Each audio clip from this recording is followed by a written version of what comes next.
Elvis died in the toilet. Everyone knows this. Judy Garland, too. Bless her. But not many people know that King George XI also died in the toilet. More precisely, on the toilet. I am a historian, so it seems fitting that my life would end in the same way. Of course, I may not die. I think I had a stroke in the toilet of my favorite harborside pub. Now, I have a really bad headache. There are probably worse ways to die. I've just had a great meal and a pint of my favorite ale. Many men would be happy to meet their maker after this. What a pity that I had to overhear Ben Mortimer discussing how great sex my loving wife Mim is. What gorgeous breasts she has. What a great kisser she is.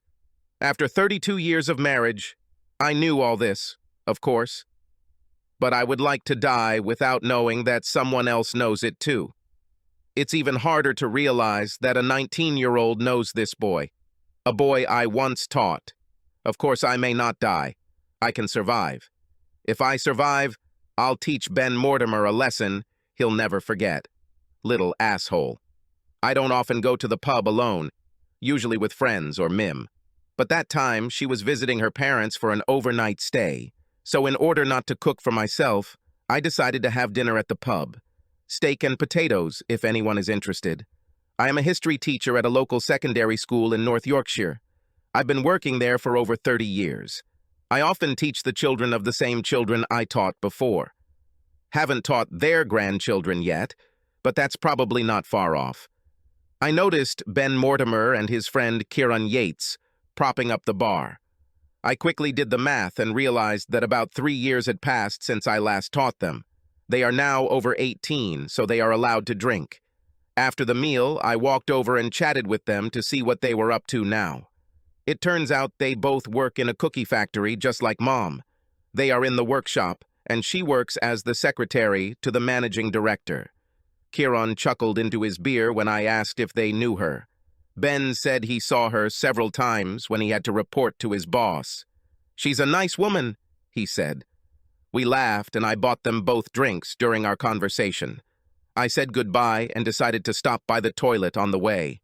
I was just settling down on the toilet when I heard 2 guys come in. "I don't know how you can take this so calmly, Ben. Mr. Moore is such a good guy, just bought us both a pint. He was the best teacher of my life. I hated history until we had him. How can you talk to him so normally when you're having sex with his wife?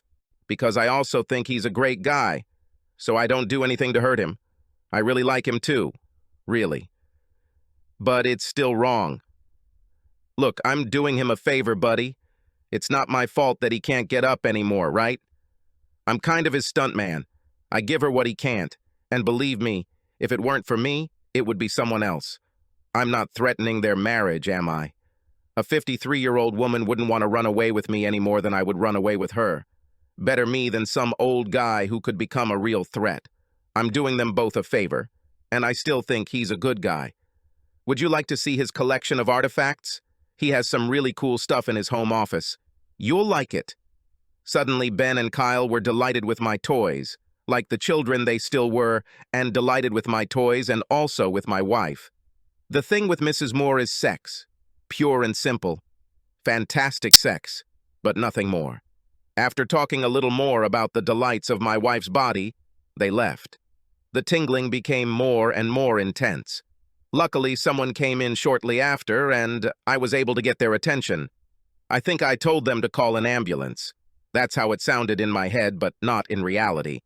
Fortunately, they realized that I was not just a drunkard. They called an ambulance, and now I am in the hospital.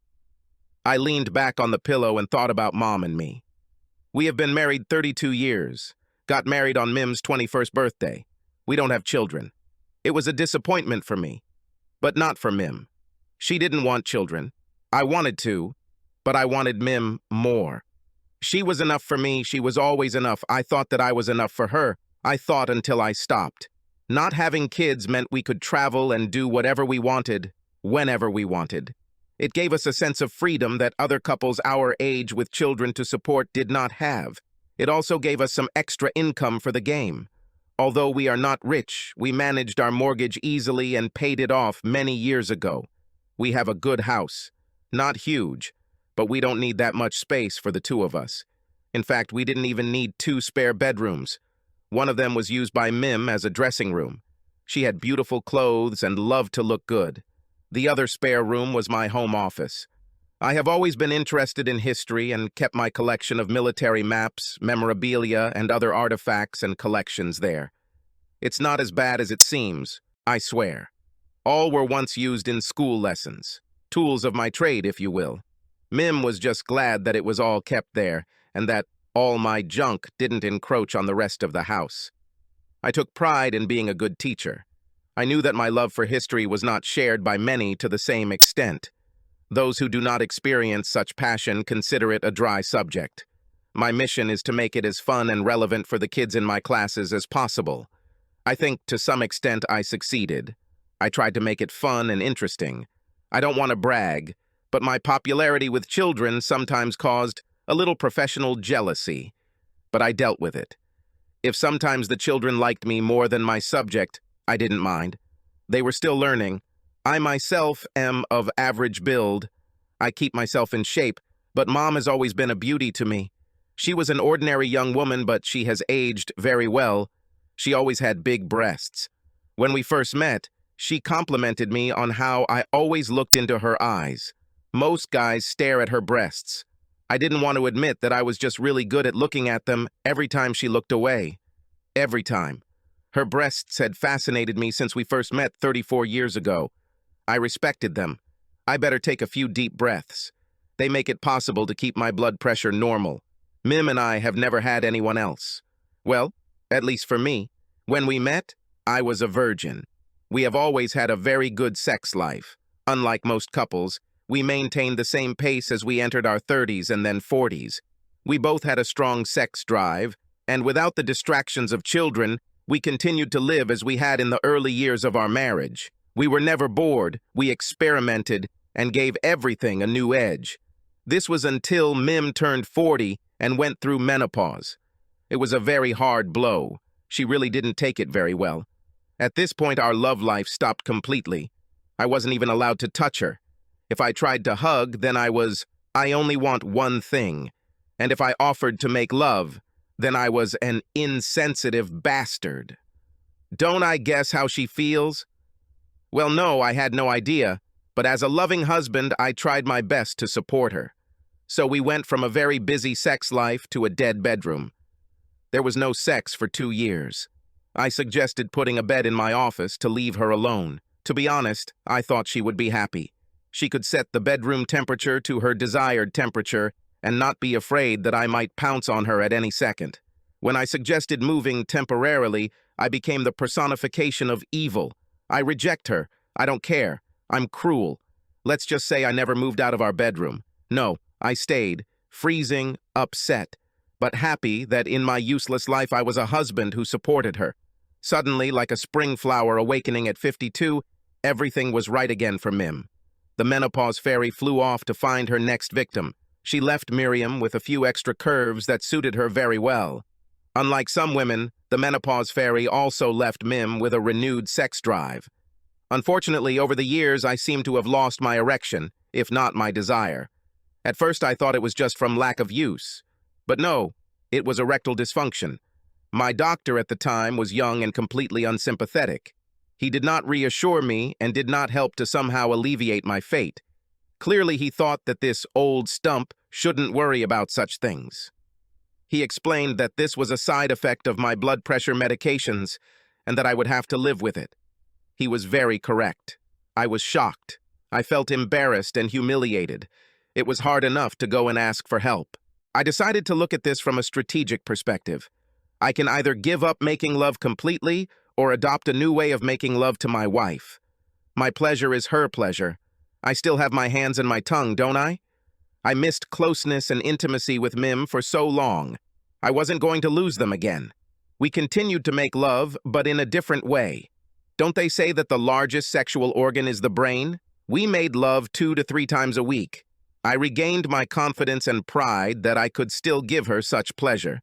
So, we were happy, I thought. I was still satisfied with her. For me, I rediscovered the joy of being hugged, caressed, and kissed. I was cherished, and Mim was still desired. I thought that was enough. I was wrong. The hospital soon discovered that my stroke was ischemic, so a combination of medications was soon prescribed. Time was of the essence to prevent further damage and another stroke. Luckily, I found my voice again, although finding the right words was a challenge at first. A sweet nurse named Louise said they contacted Mim even though she was still hours away. I managed to tell her that I did not want to see her under any circumstances. I think Louise assumed this was part of my disorder until she saw my blood pressure start to rise sharply. I asked her to call my sister to come. She was local, and I knew that in any case she would arrive much faster than Mim. She protected me as a child, and I knew she would be there for me. It seemed like only a few minutes had passed since they called and she showed up. Sister Louise asked if she had flown. "Only on a motorcycle, honey. It's a Kawasaki, and it flies when I need it." With these words, she hugged me tightly and wiped a tear from her cheek. "You're a big, stupid bastard." Made me cry. "You scared me so much. Don't you dare do this to me again. If you die with me, I will kill you to hell." We all laughed at this, even Nurse Louise. I told Margaret what happened, what I heard. I didn't mind Louise hearing it too. "I'll make sure she doesn't get to you. I need to make sure that we keep you as calm as possible. You may want to list your sister as your next of kin on hospital forms. Actually, this is not defined by law. You can name anyone," Louise said. "Well, I'm his closest blood relative," Margaret said. "We are the only ones who have each other now." Later, I was told that Mim was unhappy when she was told that I did not want to see her. Of course, she didn't know why and made quite a fuss. I don't blame her. I had no doubt that she was very worried about me. But deep down, I also knew that she still loved me. Her concern for me was the beginning of her punishment. I need to talk to her. I know it. I had no intention of ending a 32-year marriage without talking, but I also had no doubt that the marriage was over. In the end, Mim saw our Margaret. She was waiting for her in the hospital parking lot. I told Margaret to talk as much as needed, but no more. When Mom had finished crying and was sure I was not in immediate danger, she asked why I didn't want to see her. Margaret simply said, "You almost killed my brother with your pranks. You're a bitch. I don't want to talk to you anymore." With these words, she lowered the visor of her helmet and roared off into the night. When I was discharged from the hospital, I went to see Margaret. She still lives in her mother's bungalow. She bought my share after my mother's death. I was discharged with a list of rehabilitation instructions. Thankfully, I was well enough to be at home, but I needed a range of therapies and support to continue to improve. I had only been with Margaret one day when I asked her to invite Mim. I needed to have the conversation I had been avoiding. I needed to hear what she had to say. I wish I could say that at least some part of me can forgive her. I've loved her for so long, and I still love, well, the woman I thought she was. I also knew that I was a vindictive, stubborn Yorkshireman. Combined with male pride and ego, I didn't think I could forgive her even if I wanted to. I need to be able to look at myself in the mirror with some pride. I couldn't do it at that moment. I asked Margaret not to flash. She disappeared on her bike in full uniform, leaving the door latched for Mim to enter. She looked worse than me. Her eyes were puffy from crying, and she didn't look like she had gotten enough sleep. "Trevor, I don't know whether to kiss you or slap you. Do you have any idea how worried I was about you? If you thought you saved me some heartache by not allowing me to see you, you were wrong. I can't eat, I can't sleep. So it's all about how it affects you, Mim. No, but I just don't understand why you would be so cruel. You know why, Mim? Think about it. I know you've been thinking about what Margaret told you. What could you do that would upset me so much that I ended up in the hospital, and Margaret wouldn't talk to you? I'll give you a hint. Would you like it? Ben Mortimer." She had the nobility to flinch when I said his name. She quickly collected her thoughts. "And what happened to him? He's just a stupid boy at work." "The stupid boy you're having sex with." "How do you know?" I was so careful. "Well, unfortunately, I'm not careful enough to sleep with someone old enough to be discreet. I overheard him telling his mate Kieran how great you are in bed." The look of horror on her face was picturesque.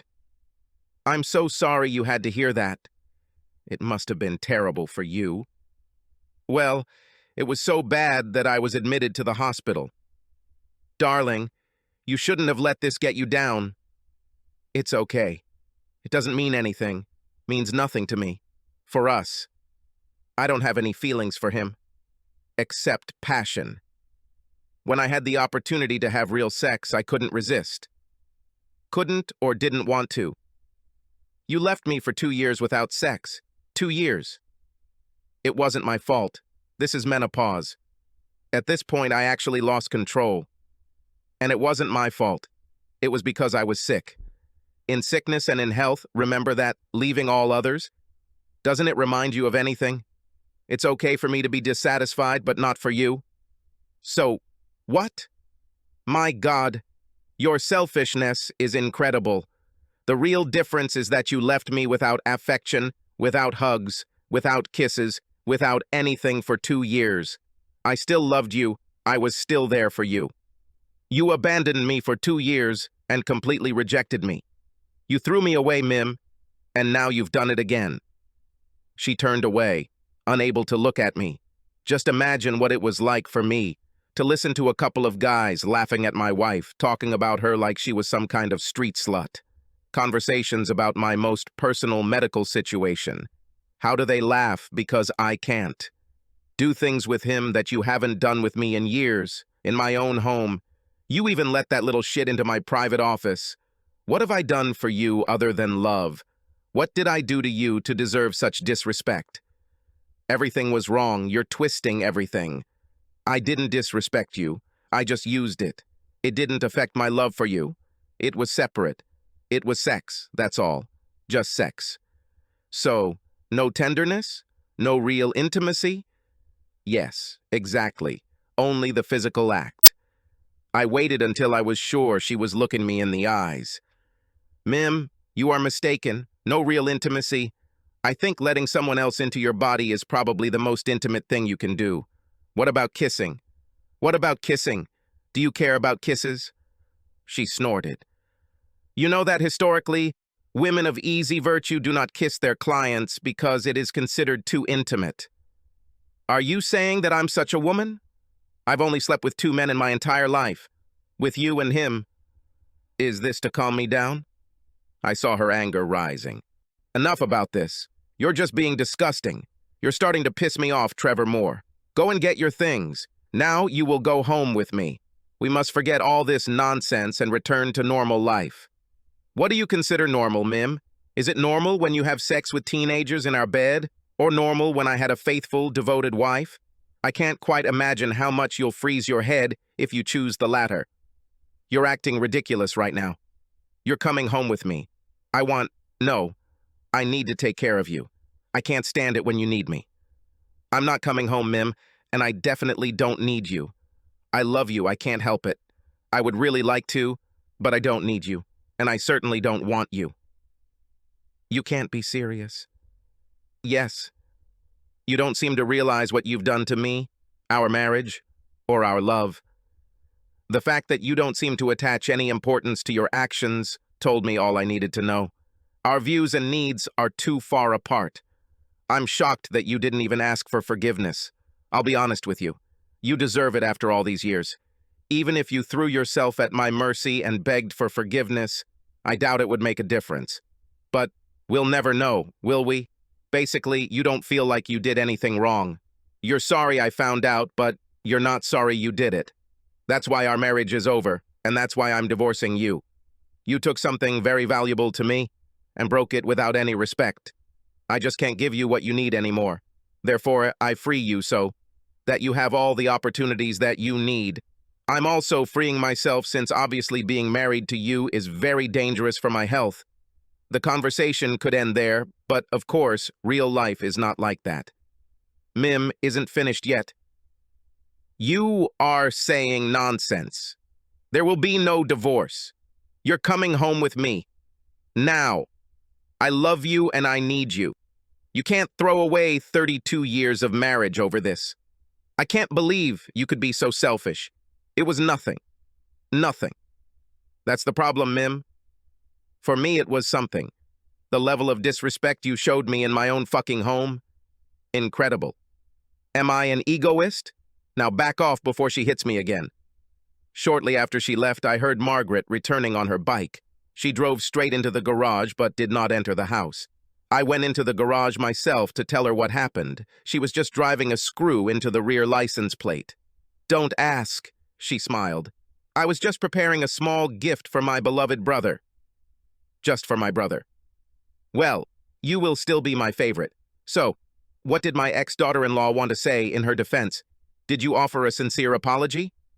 Not really. No, I do not think so. She was always a smug bitch, although you couldn't see it. Come on, baby, onwards and upwards. I'll make us a cup of tea. A few days passed when I read in the local newspaper that Ben Mortimer, 19 years old, fell down the stairs in the old town. This staircase was very dark and narrow, sandwiched between rows of Jogian terraces. It led down to the embankment, and she was very popular among the drinkers who lingered on the way home. It stank of urine. Poor Ben. Broken leg, collarbone, lots of ribs and covered in urine. Shame. There was a photograph of him. He looked terrible. Wasn't it lucky that this happened while I was with Mim? Isn't it lucky that the police haven't yet found a possible witness to the accident? Tall guy in motorcycle clothes. Thank you for the gift, I said, handing Margaret the newspaper. I have no idea what you're talking about, she grinned. Here's a gift from me. I opened the box she handed me and found a small selection of medals from the First World War. I thought you might like them. I found them in a store in the old town. Mim and I, of course, divorced. She resisted a little. She never seemed to get over the shock that I couldn't just accept her infidelity. After selling the house, we both bought apartments at opposite ends of the city. Our paths crossed surprisingly rarely. I returned to work. I admit that I had a hard time that first Christmas. I put on a show at work, drowning my sorrows, I guess. One of the young guys, Darren, took me home, and I told him my story. His reaction and the support he gave me convinced me that any man in my place would have done the same. I still retired alone. Margaret and I spent a lot of time together until she packed up and retired to Greece. I still saw her over the holidays. For a while, life became a little boring, although I was still interested in my story. At 65, I had a new neighbor, Brenda. We became good friends, companions, and, in the end, more than that. We fell in love. The intimacy between us grew until we were sleeping in the same bed and making love in our own way. One night, quite early in this new phase of our relationship, something happened, literally. Of course, we didn't waste any time. I rushed to the doctor as soon as possible to find out if this was an isolated incident. There was an elderly doctor there who was shocked to learn that I had received so little support in the past. He was also saddened to learn that my erectile dysfunction played a major role in the breakdown of my first marriage. With his help, and with a slight change in medications, getting and maintaining an erection is no longer a problem. Everything was settled by the time we left for our honeymoon. This was 10 years ago. We are now 75 and still love each other very much. As far as I know, Mim never remarried. She left after I got married again. The last time I saw her, she was very angry. There was a toughness and hostility in her that was not there before. This happened right after Brenda and I got engaged. We were sitting in our favorite cafe drinking coffee when Mim appeared. I introduced them, and Mim said something so angry that it took my breath away. Well, I hope you can live without full-fledged sex, because he hasn't been able to for several years. I think, dear, that he may just need the right woman. He definitely gave me something very hard this morning before breakfast, Brenda said with a grin. Mom looked at me. Is it true? Yes, really, Mim. It turns out I just needed to be with someone loving and selfless who actually cared about me. With these words, Mim left. Jealousy is a terrible thing. I don't know. One day, I experienced it very acutely. Let's hope she found what she wanted. I finally found a loving, faithful wife. It's strange, but Ben Mortimer is now our postman. He is almost 40. He was horrified when he saw me open the door to our apartment for the first time. He apologized for what happened, saying that at the time he was just a stupid, worried boy who didn't know any better. Now he is happily married, and he is even more ashamed of what happened. Especially because you have always been my favorite teacher. I'm so ashamed of what I did. I will always regret this. I told my wife everything when we were dating, and she was so disgusted when I brought it up. It took me a while to convince her to marry me, as she said that she could not be with someone who did not respect the marriage vows. In the end, I convinced her that I had learned from my mistakes. I hope that over time I can convince you of the same. That's not necessary, Ben. This was 20 years ago. Ancient history. I appreciate your apology. That's more than I've ever gotten from Mim. In any case, we all moved on. How about being an old teacher and former student again? Then I did something I never thought I could do. I shook his hand. I also managed to slip into the conversation that my medical problems had long been resolved. I think I confused him. People really don't like to think about retirees having sex. Now, when I see him, we laugh and joke. I always tell him when he leaves to be careful on the stairs. Subscribe to our channel so that your second chaff doesn't cheat on you, and go ahead and listen to the next story, because this story is nothing compared to the next one. If you're under 18, don't even think about listening to the next one.